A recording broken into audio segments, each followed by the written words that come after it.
Muppets in space. Ooh. See them. Oh my god. Oh, that's weird. It's only some of it.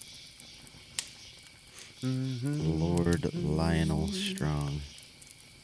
And my Muppet might be a Muppet of a man. Grandmeister Mellows reminds me of a character in Merlin that we watch.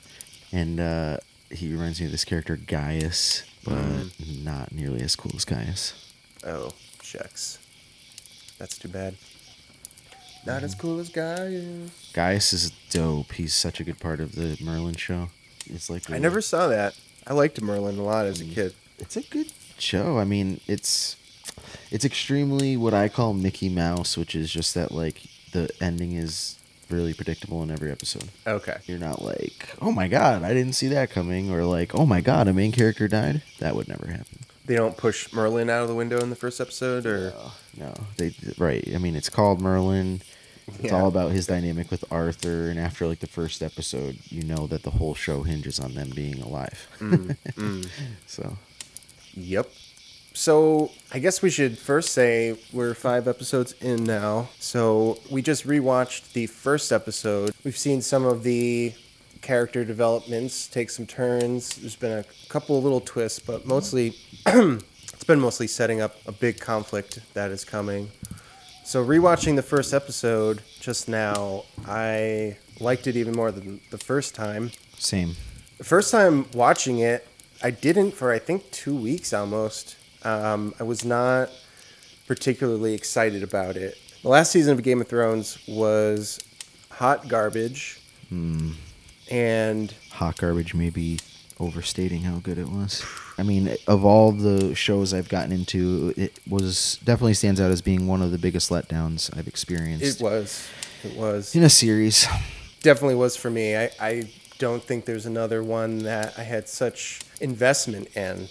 The show was on for 10 years. I picked it up later on. I wasn't watching it when it first came out. Still maybe 4 or 5 years. You were watching it. Yeah. I was watching the last seasons when they came out, the last 2. Okay. Yep. But before that, there was a long lapse where I didn't watch it, or I watched a couple of seasons. My wife stopped liking it, and then I had to rewatch them later by myself. But she's liking House of Dragon. She's also current, and with 5 episodes, and she really likes it so far. So the sexual content that is in it, we found to be more tasteful, or at least more subtle than some of the scenes that were in the first season, or relevant. Right. Yep. Definitely get a strong sense of who Daemon is because of a couple of the scenes. The scenes in the brothel with him, you really are like, okay, so this guy, he's pretty grimy. And he's not hanging out with other princes down there. No, he's with the riffraff, and that's where he feels comfortable. He might feel like he's been slighted, and there's a bunch of stuff about him I'm sure we'll get into at different points, but he's like the king of those people, like he feels like the king when he's hanging out with all of these people when they make him do that speech. For sure. At the end of the first episode, towards the end, he's reveling in the moment of having his glory with the people who treat him kind of like the king.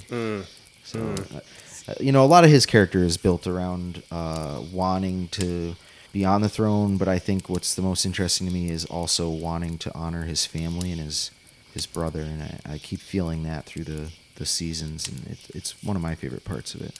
I do get that sense strongly from him that is a part of his motivation. He doesn't hate his brother. Right. And I think even resent would be too strong a word. He tells him later on when it's brought to the king's attention that he had basically a celebration for the queen and their newborn son, their deaths. He basically celebrated it at a brothel, and when he's confronted about it, he's like, "It's been 10 years, and you've never asked me to be your hand. I'm your brother. You know, our blood runs thick." And he feels hurt. There's a lot of history there that they allude to. And I think, honestly, there's some grounds for how he feels. Like, he feels like he has his brother's back in a certain way that the other people on the council don't. And I think that the king does show a certain, like, lack of respect for that. I think the king does love his brother largely and have, like, a kinship for him that you see throughout. But it is just like, you know, there is a certain, even if he is brash and all this other stuff, he should be keeping him close on that council.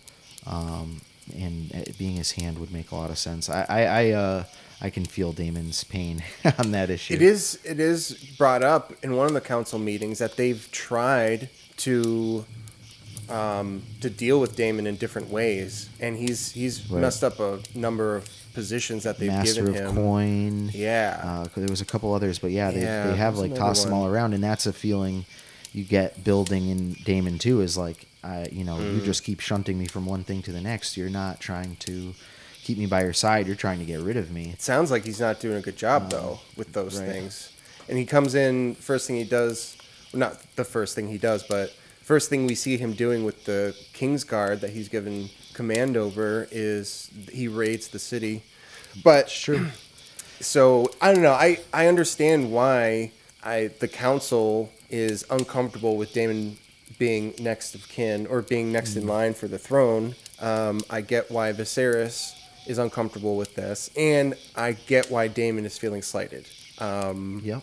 But it's a realistic situation that they've fleshed out. One of my favorite things about the Game of Thrones franchise has always been that they're like, they're showing you all of these different people's perspectives. Sometimes these people are at each other's throats, but you really can relate to both sides of the story. Obviously, you end up with favorites and whatnot as you watch the show, but it's just such a good dynamic look at these situations with all of these different vested interests from foreign lands and their leaders and all of the pressures that they're all under. It's such a good constant theme of the show, and I feel like this season's been doing great with it. This episode, rewatching it with you today, is so good. I really enjoyed it. I was really kind of blown away. I loved it. And like I was saying, with the going into watching this the first time, it's not even that my expectations were low as much as it was like I'm still bitter about Game of Thrones. I'm still like, how was it so bad? And when it really surprised me, there's this beautiful epilogue that sets up the situation with the family and how Viserys was elected king. What an excellent scene. It's so good. Everything about it, it's very concise. There's beautiful music playing in the back, some new theme that hopefully will be around here and there. It's just really subtle character work, showing Viserys when he is announced as the heir. Yep. Did you notice his reaction this time? I didn't really notice it the first time, but he's definitely disappointed. It's not just disappointed. He's like, oh God, like I didn't want this. He does not look thrilled, and he looks to the side, and then his wife Emma catches his eye, and he gives her a little smirk. And I really liked the whole scene, this build up, the narration. It was great. One thing that I thought was interesting that I keep thinking about as I watch this now, after watching it the first time, I hear that in the book, the heir has kind of changed. One of the possible heirs that they're considering as the queen, in that in the book series, it was her son that was being considered as heir, and the deciding factor ended up being the closer generational heir, not a man over woman thing. That being said, while watching this, that didn't stand out to me in any kind of a negative way. I thought that was a good topic, and it made sense. It seemed natural in the story, but seeing it as an ad, it just rings with a certain feminist kind of direction a lot of shows have. But in this sense, I feel like the writers really did a good job with it, and it doesn't sit badly or unnaturally in the story. The whole, a lot of this episode is about the troubles that women have at this time with, the whole the whole pregnancy situation, and the need to bear heirs, the need for that lineage to continue for the kingdom. It's all super complicated. I think they did do a great job of having all of those complexities, come to mind as the conversations are playing out. They don't seem to choose which side they're on. Mm-hmm. Like, there's a couple of scenes later on between Viserys with his daughter Rhaenyra, mm-hmm. and they both make good points. No, exactly. And, that's all I'm pointing out is that, like, this is a narrative I see in most mainstream shows lately, and it's a narrative that I still feel like is being played out somewhat in this show, just with some of the way that the dialogue goes. But that being said, it's not ruining anything for me.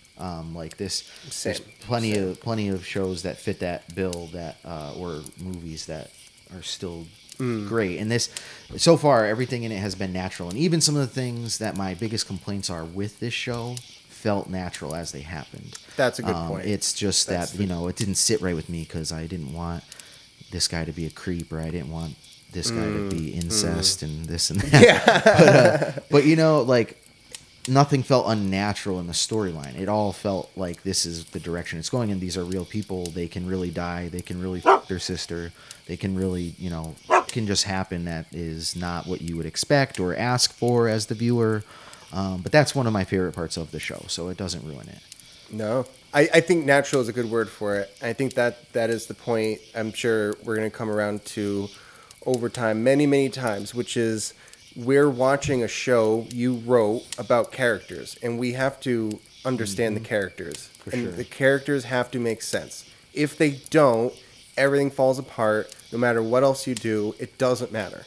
It does not matter. Yes. So the little things that are going to poke through in your writing that show a little bit more about who you are, I'm not bothered by that. Correct. It's when it overpowers the characters. For sure. And they start doing things that don't make sense. And and unrealistic, you'll hear me use that phrase a lot when I'm reviewing these movies and shows, because that's what brings me out of a show or a movie the most. You did your part in dealing with those terrorists, now we'll do ours. You have to stop calling them terrorists.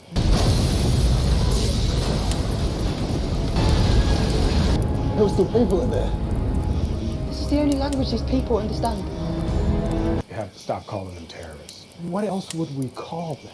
I can be in a fantasy world like this. The dragon doesn't have to bring me out of the show because I've accepted he's a part of that world. Mm-hmm. The dialogue, just because I can't relate to what a character says, it doesn't need to bring me out of that world.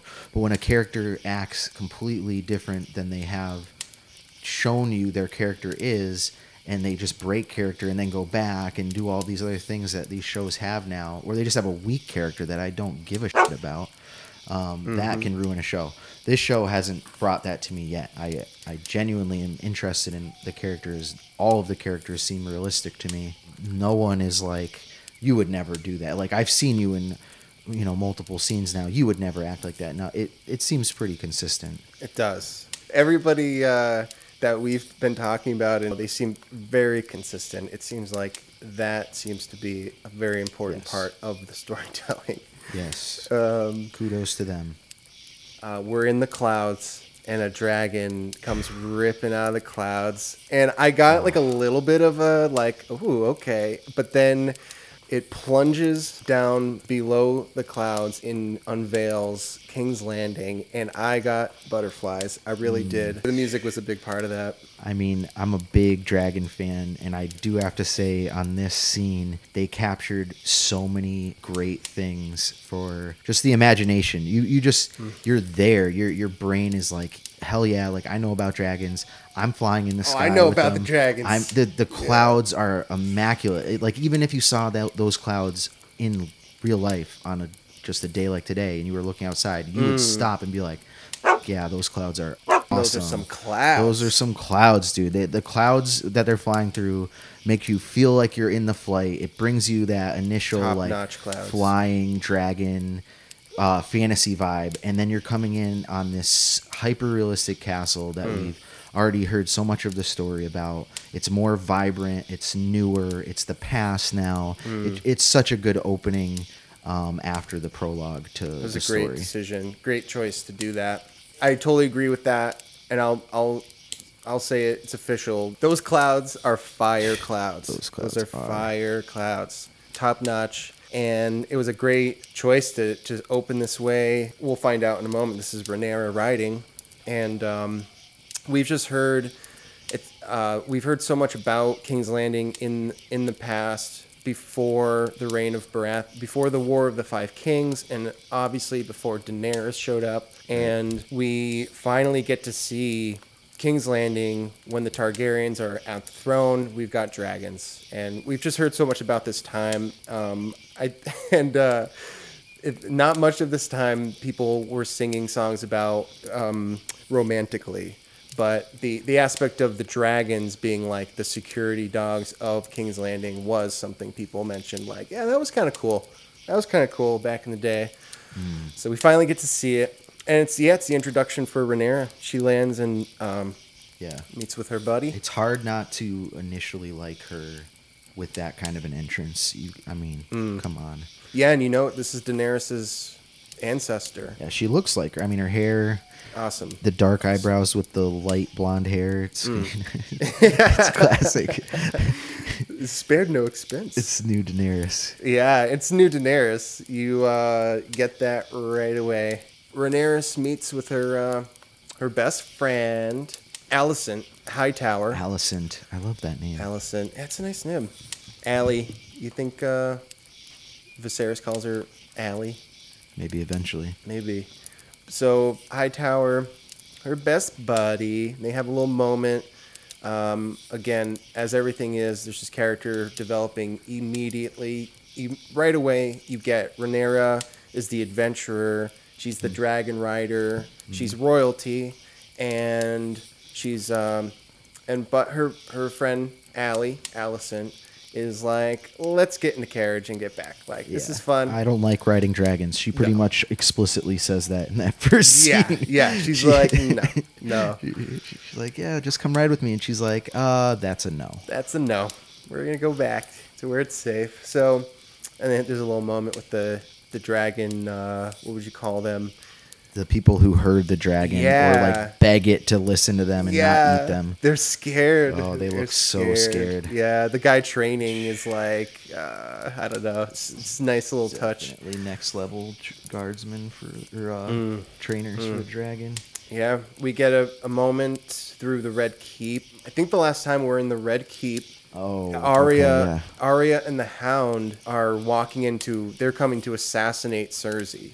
And the dragon's ripping around them, so everything's on fire and collapsing. And the Hound tells her to leave. He begs her to leave, and she finally does. And they have a little moment. I remember it now that you're saying it vaguely. But, like, there was so much... Daenerys was on a warpath. All of a sudden, she's like, I'm going to kill everyone. That's basically all that was on my mind when I watched it. And then all this other stuff is happening. It's like these characters, we've been watching their story arc the whole time. They're dying. It was just so much at once. I don't know. They just made their way through all of King's Landing. Oh, yeah. And the whole time, the dragon is attacking the city. And they get into the building, and then the Hound is like... Oh, Arya, if you come with me, you will die and you should leave. And she's like, I'm coming. And he's like, no, you will die. You must leave. And it's like, why did you bring her? Like, this whole time you've been working to get to Cersei. Nothing's changed. Nothing's changed. That dialogue didn't fit in that event, in the sequence of events, right? Like, that could have been said, like, before they entered that like before chaos. I don't know. One of many times in that season that I was like, really? Like, it just felt... like that so often. Like, this is how you're summing this up. It's wicked fast. And you're on to the next thing. And the next thing is huge, so, like, I'm not even going to remember over this, and over again. Yeah. To contrast with Better Call Saul, no spoilers, but they the way they use their time that season is so interesting. And as you're watching it, you're like, really? Like, they're going to do it this way? And it keeps surprising you. They have 3 timelines working because they have... Is it 3? They have... At least 2. They have at least 2, I think. Oh, so, yes, there are 3 because there are a few flash forwards to Saul in, like... the end of the Breaking Bad period, the beginning of the Breaking Bad period. There's a bunch going on. It was all beautifully done, and once it was all over, it made sense. But as far as just using the time, they let things breathe, and there were things with so many characters that they gave them the time they needed. You could just feel they felt a lot for these characters, and they wanted to give them the complete picture for the viewers. But yeah, great characters in that. Very, very interesting. So let's get back to Dragonland. Yeah, Dragonland now. We're in Dragon's Landing, and so we're seeing the Red Keep again, and we have our first council meeting. The opening. It might be Viserys's. For a minute. Is it his? It might be his first line. He says, "I told him you must be looking up the wrong end," and they all laugh. That's his first line. It's his first line, and it's awesome. It's funny. The king's not taking it seriously for sure. No, that's your first reaction, and then it cuts to one of your favorites. I really like him too. Lord Corlys Valerian. Yeah, I mean, he's a good actor. The writing is great. Everyone at this table actually has an interesting character already. I feel like some of them just haven't been fleshed out much. But this character in particular, I feel like they flesh him out, not just in this episode, but in the first 5 episodes we've seen, one of the most. And I really like the acting. I like it how he's expressing.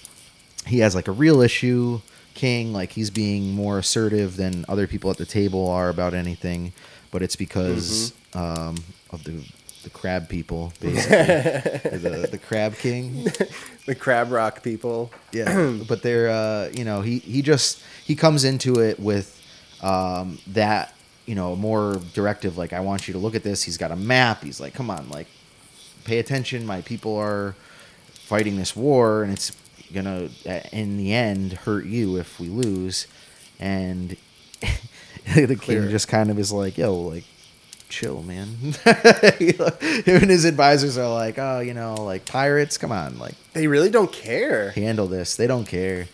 And it's your first sign of him being a king that wants not a lot to do with conflict.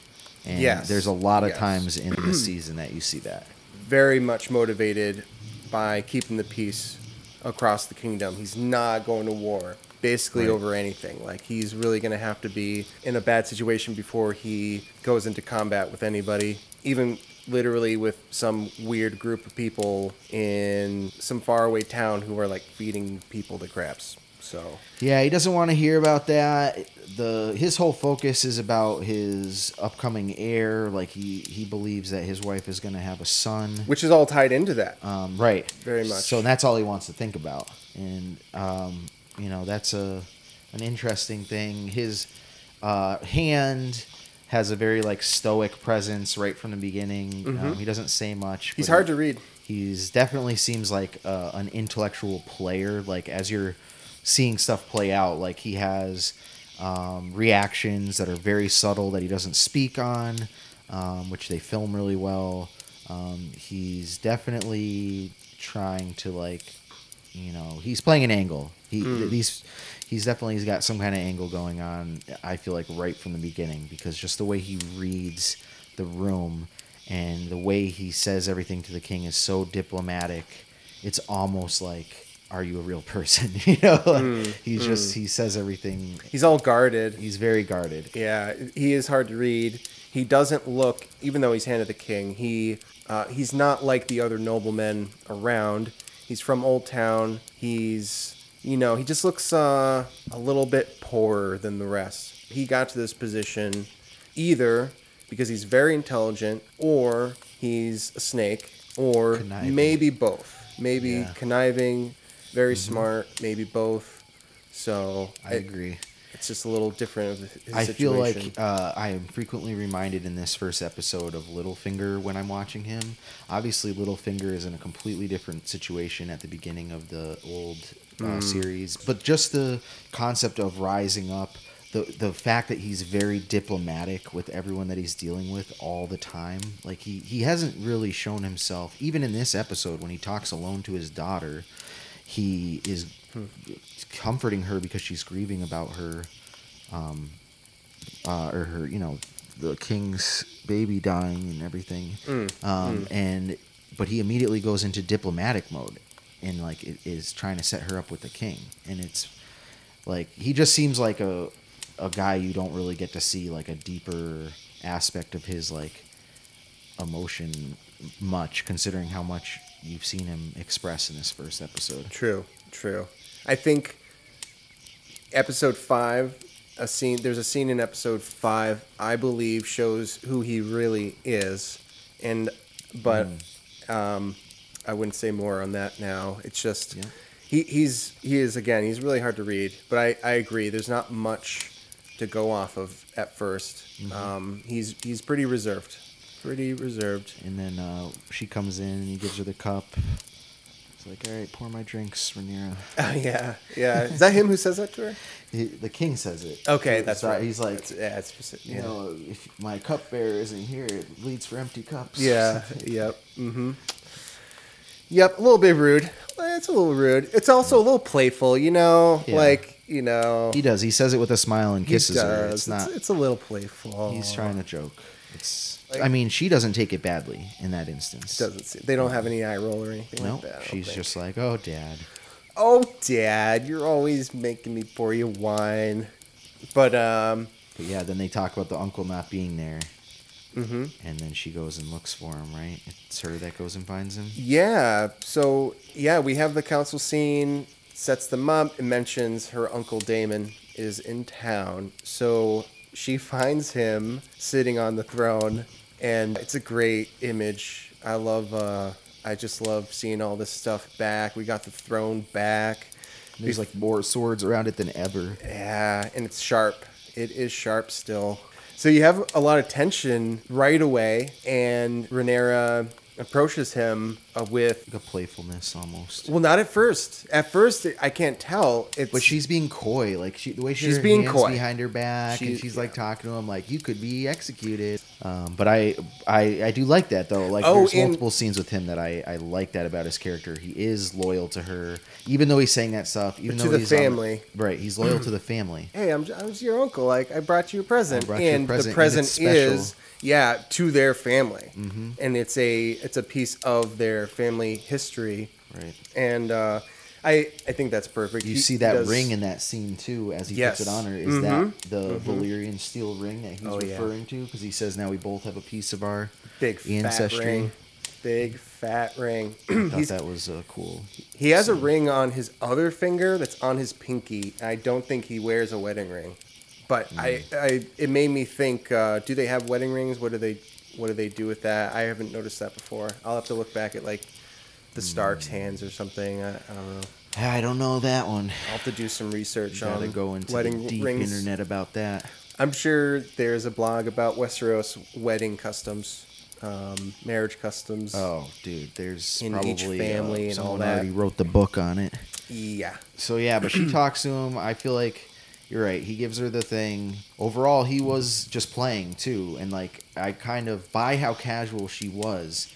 I took that scene when I first saw it as being like this is a familiarity that they have. Like this, he's kind of like a dick, but she kind of likes him, and she kind of holds her ground and pushes back a little bit. I don't know. I recognize that from family dynamics and stuff. Like at this point when I was watching it, I thought that she liked him as an uncle. For Definitely. So, and the third turn of this scene, I think, is when he says "turn around."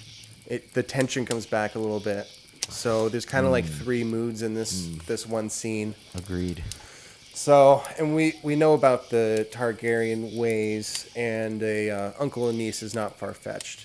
In fact, some family members might encourage it. I think there's the age difference too, which isn't clear at this point, but she's like 17 or 18 maybe. I don't know. I'm picturing her as like 15 or 16, Okay. but That I might don't be know right. that they said. I didn't see that they said it. I don't think they do. I don't know why. She just looks so little. And the other girl I thought was like 16 or 17 that's with her, Allison. But that was my interpretation watching it. I don't pretend to know. But I have a 15-year-old daughter, and like she doesn't look that much older than her. Okay. So that's how I was judging it. Yeah. Yep. But yeah, I'm not really sure what the right answer on that one was. Yeah. So we have this dream that Viserys mentions. There's a few dreams in the first episode that he brings up, and one is about his heir, who his heir is going to be.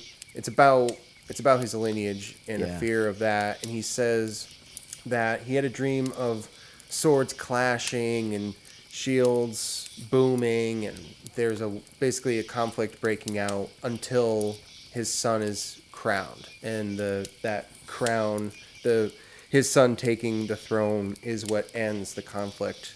And then later, the dream about the winter is coming, basically. Right. That was, yeah. He's got some dreams in the family, man. Some of the stuff that they mentioned, and going back to like messages within the plot that I see, I have 3 daughters and a wife, and just things that I picture them taking away from it, is that they're really there's multiple conversations about like the women thinking it's such a burden to produce heirs for the realm and stuff like that. But like as I was watching it, just like as a viewer, my thoughts are like, well, like you're royalty, like yeah, you're gonna be birthing children, but you're also gonna be doing it with like 10 midwives in the room and all this luxury of medicine that most likely the common people in your realm aren't going to have access to. Maybe one midwife and maybe like some herbs and whatever.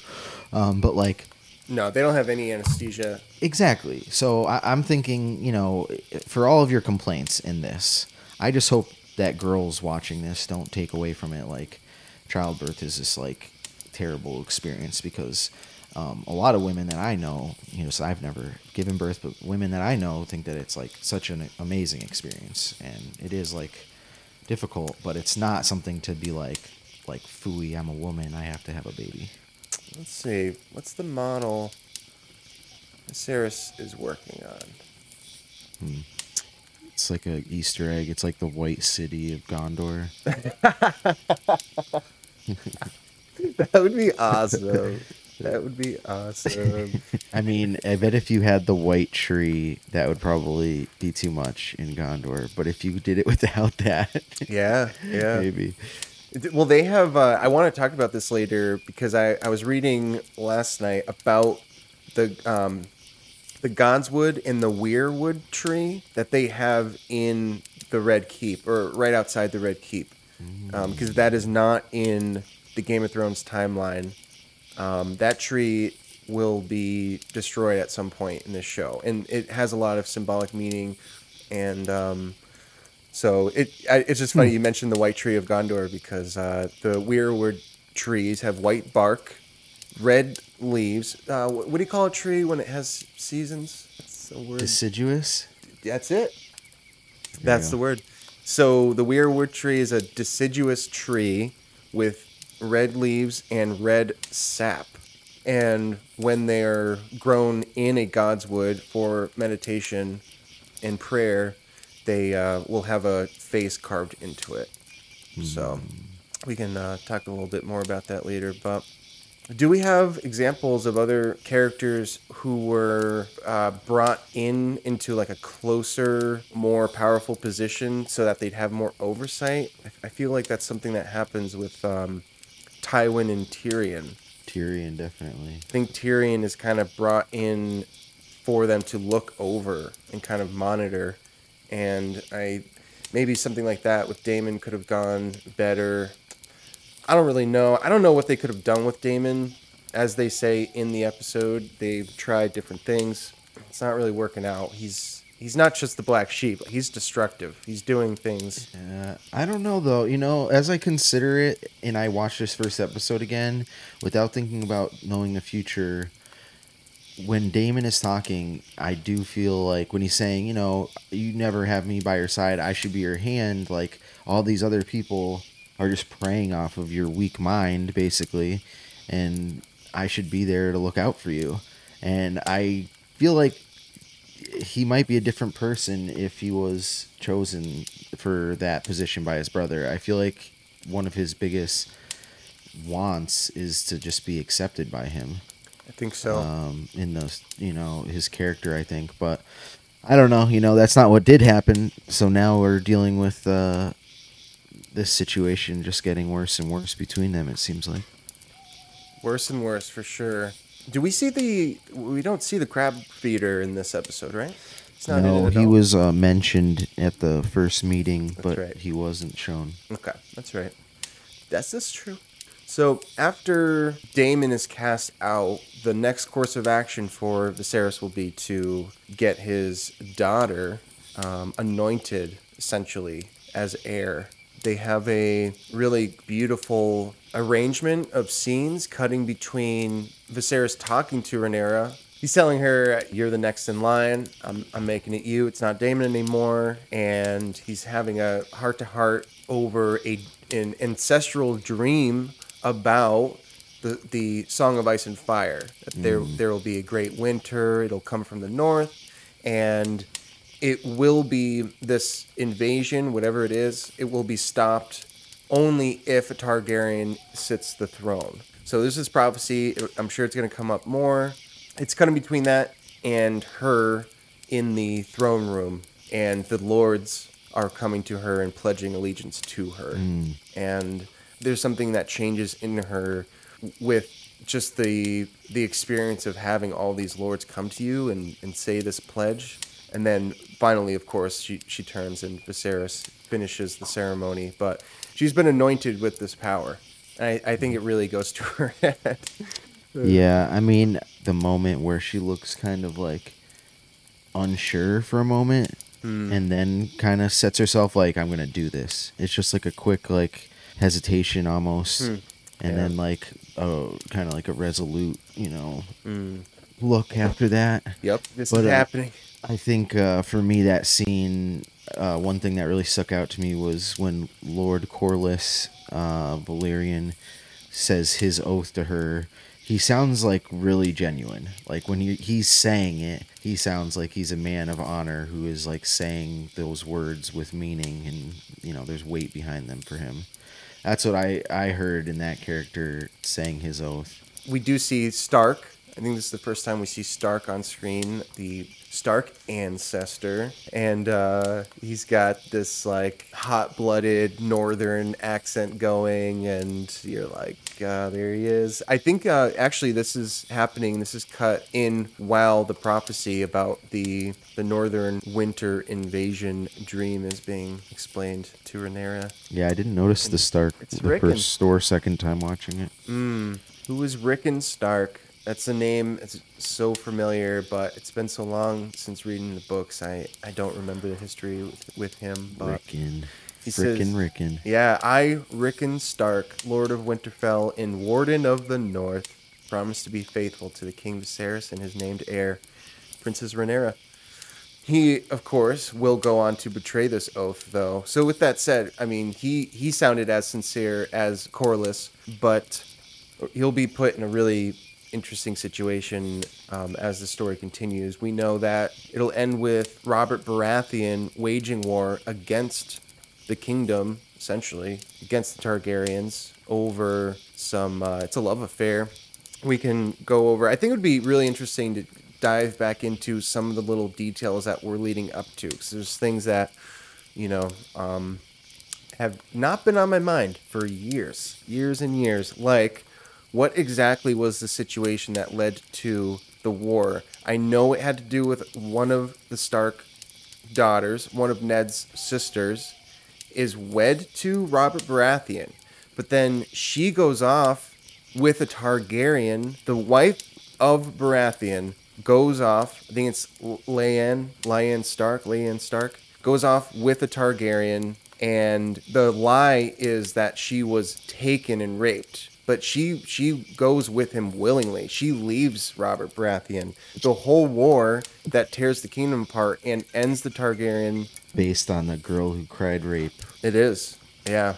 It's just another thing where it's like, do these writers know how this is ending, right? How this ends? Her murder and the murder of her infant children is told through Game of Thrones. They sing songs about it. The Reigns of Castamere, that this story is not going to end well. This is not going in a good direction. Oh, you poor people. Yep, a lot of these faces are gonna die. Yeah. I mean, it's just a matter of how memorable the deaths will be. Exactly. We'll see. But there will be some weddings. There will be more birthing scenes for sure. And they're not going to go very well either. But yeah, we'll see. So, first episode. Banging. Hell yeah. Definitely into the first episode. Looking forward to the rest of the series. It's a good start. Yeah. Strong. So I think the next episode we're introduced to the crab feeder, and I'll have some interesting information on that. There's a lot of history between those people, the crab feeder and his people. They're basically pirates, but they have a lot of history with the Targaryens, and there's a lot of meaning in the Daemon crab feeder face-off. Yeah, that's going to be a good one. More dragons. More dragons! Until next time, use your head.